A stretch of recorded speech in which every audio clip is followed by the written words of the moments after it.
had such a good reading month this August, and I don't know what it was, but I was just consuming books like no other.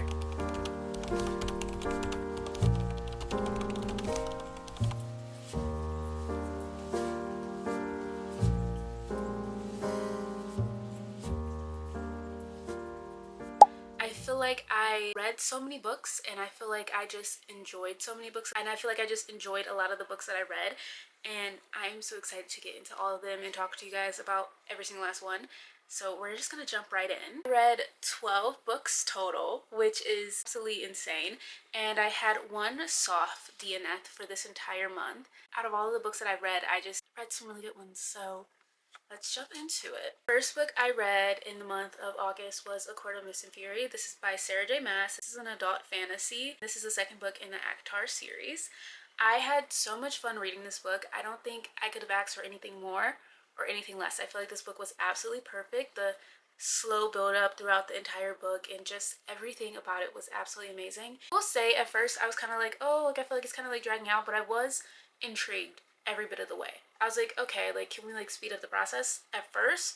And then it got to a certain point and I was like, oh yeah, she's eating, because I was like, like okay, like can we like speed this up? And then we got like here and I was like, oh yeah, please like give me more, like I need everything. I was like, oh my god, oh my god, oh my god. I was like eating it up. I was like, yes, I love it. And then I went, oh my god, oh my god, oh my god, oh my god. I was like, I need another one immediately. That was my reenactment of me reading this book. I thought this book was absolutely amazing. I would change nothing about it. I love the way Sarah J. Maas writes her books, and I love the way she paces out her books, and I love the characters, and I love this world so much. I think ACOTAR has become one of those series that I wish I read so much sooner, but I'm glad I took my time, and I'm glad I'm finally reading it now at this point in my life, because I feel like before I probably wouldn't have appreciated this book in the series as much as I do. I did rate this book 5 stars. I thought it was absolutely amazing, and the fact that I cannot read this for the first time ever again is very sad and upsetting to me, but I will always be thinking about it. It's always in the back of my mind. I just loved it so much. I have no other words. The next book I read is Local Woman Missing. This book is by Mary Kushiba. It is a thriller slash mystery. I never know if to give these books like thriller status or mystery status. Like there's a very distinct line between thriller and mystery, but I always say thriller. And that's what I would classify this book as. This book was all over BookTube, it was all over BookTok, and everybody was rating it so highly, and everybody was like, oh my god, like you need to read this, da da da da. And I read it, and I thoroughly enjoyed this book so much. I actually think I rated it like 3 stars on Goodreads, but after I finished it, I couldn't stop thinking about it. So now I think I would give it a good like 3.25. In the beginning of it, I was like, okay, this chapter is going on for like forever. But then after you got through like part 1 of the book and you got to the rest, it kind of like went back and forth from like 11 years before this woman went missing, like the now. It was very like back and forth. And I had no idea where this book was going to take me throughout this whole entire book. And to say the least, I was absolutely shocked about the ending. It had a really good plot twist. I feel like this book is a book that I would recommend anyone getting into mystery or thrillers to read. I feel like it was really good. I think it was very fast paced, and I feel like it just kept you on your toes and you had no idea who to look out for because of how many things was happening and the way that the story was unraveling, and I just really enjoyed it, honestly, and I would recommend it to anyone. This next book I am very happy to say that I read this month, and I think this is probably like my 3rd favorite book that I read this entire month, and that is Funny Story by Emily Henry. This is an adult romance, and I don't know what it was about when this book first came out, but as soon as I like saw like the cover for it, I knew that I really wanted to read this. I have 2 other Emily Henry books on my shelf that I didn't read before reading this one, and I just don't know why, like I wasn't gravitating towards them. I saw this one, I was like, I need to read this immediately, and I am so happy that I finally got my hands on it and that I read it, because you guys, can we just take a moment of silence? I have never related to a female main character so much in my life. Not only did I relate to the female main character, but I related to the male main character, and a lot of the things that was being said in this book and a lot of the quotes and just everything in general just resonated so close. It also took place in Michigan, which is where I'm from, so I was like, wow, like a home-based book, like I love that. I was just very into this book from beginning to end. I did not want to put it down. This was my first book by Emily Henry, and to say the least, she has become a new favorite author. I believe her and Sarah J. Maas has just become 2 of my favorite authors, and I have just been in love with their writing style, the way that they progress their stories, the way they lay out their stories. I think everything about the way they write their books is absolutely beautiful.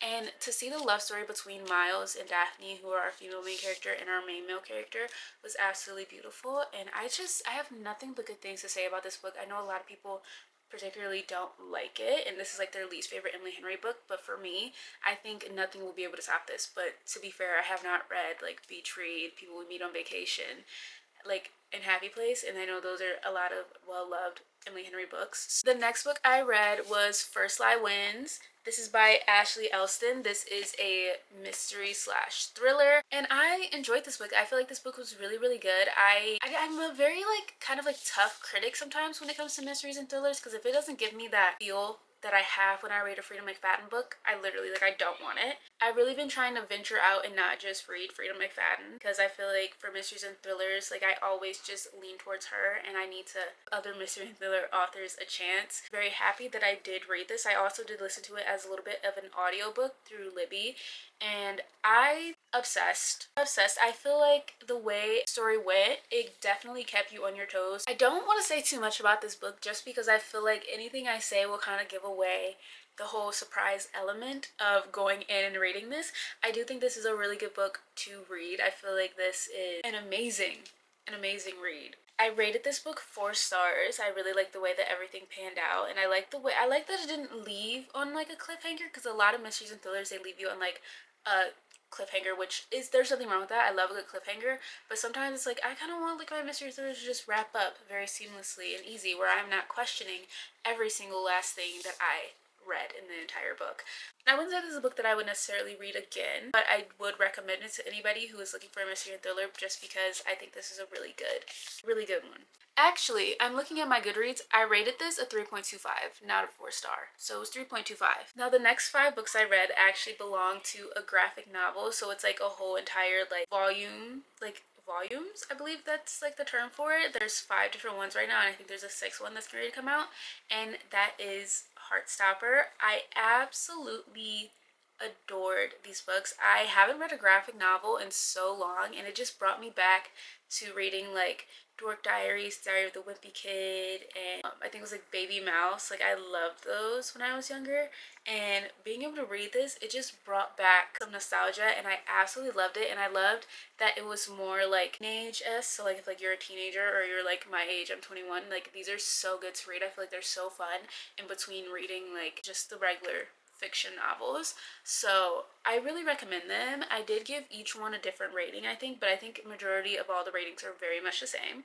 So I read Heartstopper Volume 1, and I gave that one 4 stars. Heartstopper Volume 2, I gave 4 stars. Volume 3, I gave 4 stars. Volume 4, I gave 5 stars. And then Volume 5, I gave 4 stars. I just think the story between Nick and Charlie and their whole dynamic is absolutely beautiful, and then the friends that they have, and just everything about it is just so beautiful, and I loved it, and I just thought it was so wholesome and so cute and so adorable, and Nick and Charlie are always gonna have a special place in my heart. I love them so much. I am so happy that I did read this, because I'm watching the Netflix show, and I'm like taking my time with it, because I did zoom through this whole entire like volume within like a day. I'm not kidding. I read the whole thing in a day. So I'm like trying to like take my time with watching the show. Like I already know what happens, but like I'm taking my time. And I don't know, I just really am enjoying the whole Heartstopper world. I cannot wait for Volume 6 to come out, because I'm going to be on it. And I am so glad that I read these. I kind of wish I did pace myself with reading them, but these are very quick and easy books that I feel like I would just be able to read anytime. The next book I read, I'm actually so excited to talk about this one, and that's because this belongs to a series that I just hold very near and dear to my heart, and that is the Magnolia Parks universe. And the book I'm talking about is Daisy Hates The Great Undoing. This is by Jessa Hastings. This is a character-driven romance. I gave this book 5 stars, which I feel like is kind of crazy to say, because the last Daisy Hates I read, I think I gave it like 4 stars or like 3.25. I just wasn't fully into it. I wasn't immersed into it. I don't know what it was about that first book with Daisy Hates, but I just did not love it that much. This one I loved, especially after finishing Magnolia Park's A Long Way Home, and then reading throughout like this book, and just seeing like the back and forth dynamics and putting things together, and just seeing it all fully come together with one whole picture, from Magnolia and BJ to Kristen, Julian, and Daisy. I feel like it was absolutely beautiful, and I love this book so much.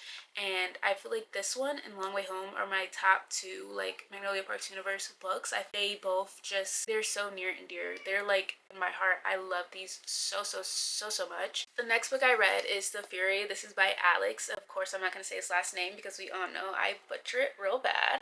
I actually read this in my last like reading vlog, so I put all of my opinions in there, but this is a mystery slash thriller. I just want to hear all my full in-depth thoughts. You can hear them all in my mood reading vlog. I don't want to give too much. I did rate this book 3 stars. I will say that I just felt like this book was not something that I ever want to read again. It was okay. I like Alex writing. It's very easy, but I just feel like there was just so much that was happening, and that's the only way I can describe it. There was so much happening and so much not happening, and at the same time there was even more stuff happening, if that even makes any sense. And if it doesn't make sense, that is me reading this book. And the last book I read for the month of August is Book Lovers. This is by Emily Henry. This is a adult romance, and I can say I picked this book up because I could not get enough of Emily Henry's writing. I just love her writing style so much. I don't know how many times I'm gonna have to say that, but I love her writing style. I feel like she just knows how to do it, okay? She just knows how to write her books. This is also in the mood reading vlog as well, so if you guys want to hear my full thoughts and my reactions to reading this, you can see that in there, so I'm not going to go too in depth. I did rate this book 4 stars. I really did enjoy it. I just thought everything about this book was amazing. The character development, Charlie Lastra, the man he is, that's all I have to say. I thoroughly enjoyed this book a lot. Those are all the books I read, and then we're gonna get into the book that I soft DNF'd, which is Not in Love by Ali Hazelwood. This was also in my mood reading vlog, and I am so upset that I have not read this book yet, because when it came out, this is all I wanted to read, and I was so excited to get it and so excited to start it, and I just kind of like put it off because I wasn't in the mood to read it. And I was also reading ACOTAR a little bit, so I wasn't like rushing to read this at all. I ended up soft DNFing this book just because I said this in my mood reading vlog, but like it was just a lot of tech talk, and I just felt like I was reading a lot but not reading anything at the same time. I just couldn't process anything and just wasn't all the way here for it, and I just wasn't in the mood to read it. I will be picking this book up soon. That's why it is a soft DNF. It's not a full DNF because I only read like 8 pages into it. But I feel like this is going to be a really good book when I do get into it. I just heard that there's like a lot of smut and stuff in it, so I think that's what's holding me back a little bit, because I was like, I don't want to read all that. I don't want to read smut right now. Like, I kind of just want to take a backseat. But I will be picking this up when I'm in the mood for a romance with all the spice. I am currently now reading A Court of Wings and Ruin, and I definitely will not be finishing this in the 2 days that we have left of August, but I will be thoroughly enjoying it and reading it, and I just wanted to mention it in this video because I am reading her, and I am loving and enjoying her, and she's amazing, and you guys need to read ACOTAR immediately. Thank you, Sarah J. Maas. I don't know what Sarah J. Maas puts in her books. Like, is it crack? Is it a placebo? Like, I don't know. I'm obsessed. I cannot get enough. I don't want to put it down. So those are all the books that I read in the month of August. I feel like I had a really good reading month, and I feel like I read so many good books, and I feel like I really feel back in my reader era, and that is amazing. Like I said, I was in a book slump and had me in a chokehold, so I was not expecting myself to read and consume as many books as I did, but I am very happy with all the books that I did read, and I'm just happy to be reading again. It feels amazing, it feels great, and I hope you guys enjoyed this video, and I'll see you guys in the next one. Bye!